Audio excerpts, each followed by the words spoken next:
Yep, another YouTube video on how to keep your computer cool, especially the CPU and GPU. I stuck 2 more of these onto the video card. This one's going to be next. Right in the back of the CPU. You can see it.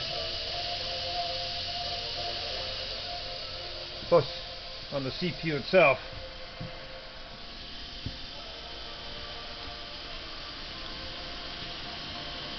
that came out of a G5 Macintosh. There's the G-force down there. You can see the heatsink added back of its PC there. Just kept cooling on both sides. Temperatures were just getting too damn hot. And she actually would quit on me if I was using it for gaming or going on the VR chat. The thing is, you have to plug it into the 25 amp source for 20 amp. It's an ace rocker, so to drop the temperatures like you wouldn't believe. This thing right here would be not too hot, but it was reaching 140, 160 degrees Fahrenheit. I don't like foreign numbers. That's the power pack up there. But it took a whole lot of filing and cutting to get these things converted. You can see what I did here. What I do is I cut the base of these things, and I'm using I'm on VR chat right now testing the machine out.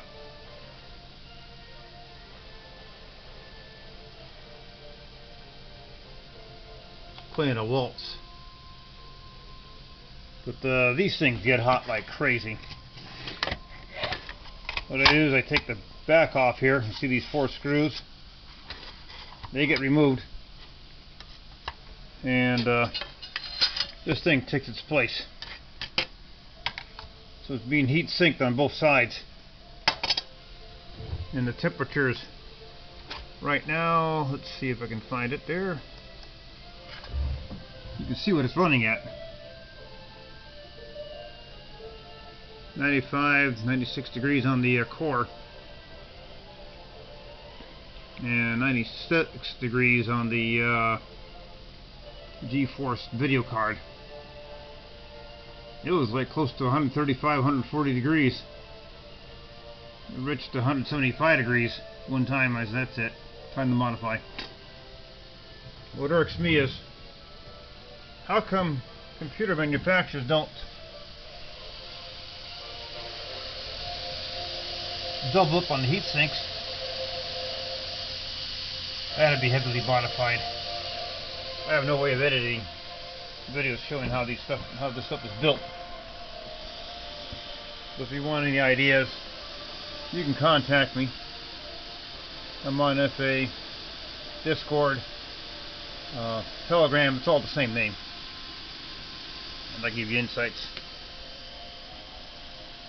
But so far, these guys can be modified to act a whole lot cooler. This is Mountain Blue Fox Joe, and have a good day.